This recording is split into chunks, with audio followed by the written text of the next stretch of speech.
मित्रों, हमारे भारतवर्ष में ऐसे दो नवरात्रि मनाई जाती हैं जो कि प्रत्यक्ष नवरात्रि के नाम से जानी जाती हैं, लेकिन उसके अलावा भी दो नवरात्रि और मनाई जाती हैं जिन्हें हम गुप्त नवरात्रि के नाम से जानते हैं।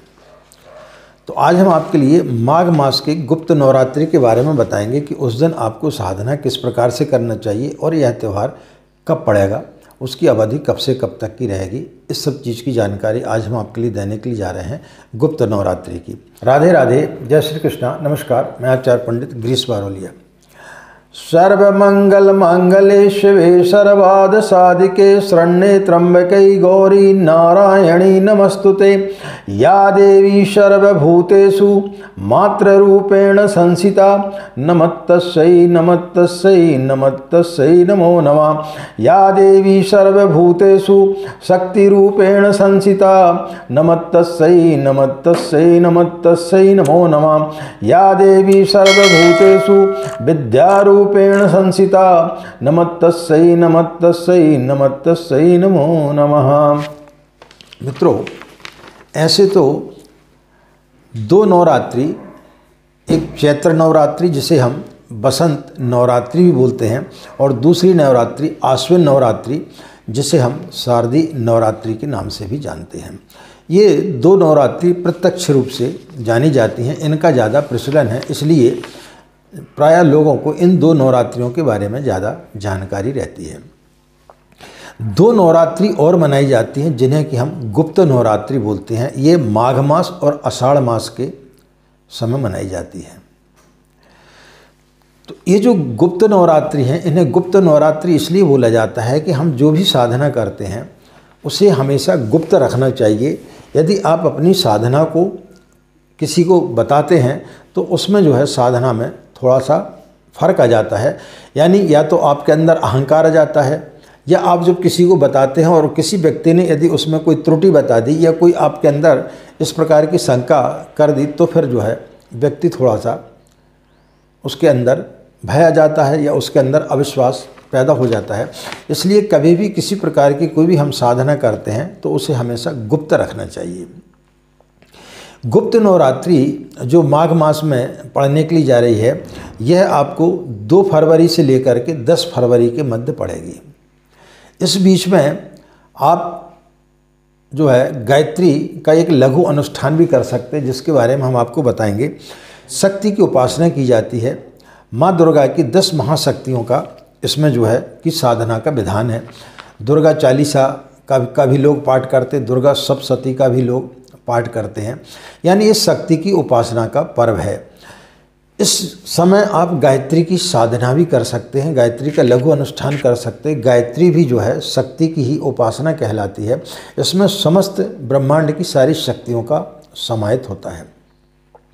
गुप्त नवरात्रि में किसी प्रकार की कोई भी व्यक्ति के जीवन में चली आ रही जो परेशानियां होती हैं, आपका व्यापार नहीं चल रहा है, आपका स्वास्थ्य खराब रहता है, घर में गृह कलेश बना रहता है, धन धान्य की वृद्धि नहीं होती है, यानी इस नवरात्रि में रोग दोष काम क्रोध और जीवन में चली आ रही कई समस्याओं का व्यक्ति को समाधान मिलता है।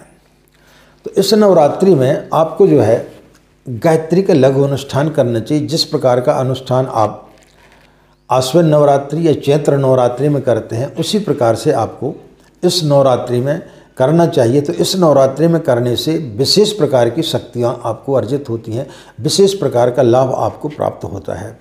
तो इस नवरात्रि में यदि आप गायत्री मंत्र की जो है आप लघु अनुष्ठान करेंगे 24,000 का, यानी प्रतिदिन आपको 27 माला का जाप करना पड़ेगा। ब्रह्म मुहूर्त में आप सो करके उठें और नित्य जो है आप 27 माला का जाप करें। नियम वही रहते हैं जो चैत्र और आश्विन नवरात्रि में आप करते हैं। ब्रह्मचर्य का आपको पालन करना चाहिए, जो है आपको चमड़े से बनी हुई कोई चीज़ नहीं पहनना चाहिए, उपवास आदि आपको रखना चाहिए। इसके बारे में चैत्र और आश्विन नवरात्रि के हमारे वीडियो पड़े हुए हैं, उनको आप जो है जा कर के प्लेलिस्ट में देख सकते हैं, तो वो आपको पूरा विधान उसमें मिल जाएगा। तो इस गुप्त नवरात्रि में यदि आप गायत्री की साधना करते हैं तो निश्चित रूप से अन्य समय में की हुई साधना और इस समय में की हुई साधना का कई गुना ज़्यादा लाभ प्राप्त होता है और व्यक्ति के अंदर के रोग शोक संताप जो भी रहते हैं वो सारे के सारे इसमें नष्ट हो जाते हैं। तो इस साधना को आपको करना चाहिए। यह पर्व जो है 2 फरवरी से 10 फरवरी के मध्य मनाया जाएगा, तो इसका हमें लाभ उठाना चाहिए। तो मित्रों, इस अवधि में यदि आप गायत्री का लघु अनुष्ठान इस समय कर लेते हैं तो निश्चित रूप से आपके जीवन में कई परिवर्तन आएंगे। आध्यात्मिक परिवर्तन तो आएंगे ही आएंगे, बाकी आपके जीवन में चली आ रही कई समस्याओं का समाधान आपको मिलेगा। तो आशा है आप इस समय का निश्चित रूप से आप लाभ उठाएंगे।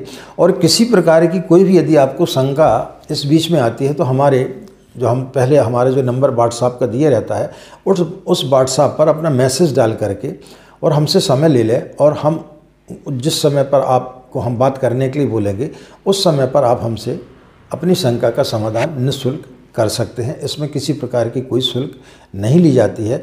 हमारे चैनल पर सिर्फ जन्म कुंडली देखने की शुल्क ली जाती है, यानी व्यक्ति के जीवन में किसी प्रकार की कोई भी कठिनाइयाँ हैं उसके लिए शुल्क ली जाती है। इसके अलावा यदि आप गायत्री साधना से संबंधित कोई भी जानकारी चाहते हैं तो वह निःशुल्क आपको दी जाती है। लेकिन डायरेक्ट फ़ोन लगा करके आप यदि व्हाट्सएप पर जो है अपना समय निर्धारित कर लें और उस निश्चित समय पर यदि आप हमसे बात करेंगे तो आपसे हम अच्छे तरीके से बात कर पाएंगे और आपकी शंका का हम समाधान कर पाएंगे। तो इन्हीं कामनाओं के साथ में कि आपका दिन मंगलमय हो, आप लोग खुश रहें, मस्त रहें, माँ गायत्री की असीम कृपा इसी प्रकार आप लोगों पर बनी रहे। आप सभी के अंदर बैठे परमात्मा को हमारा प्रणाम। हमें आज्ञा दें। नमस्कार। ओम शांति।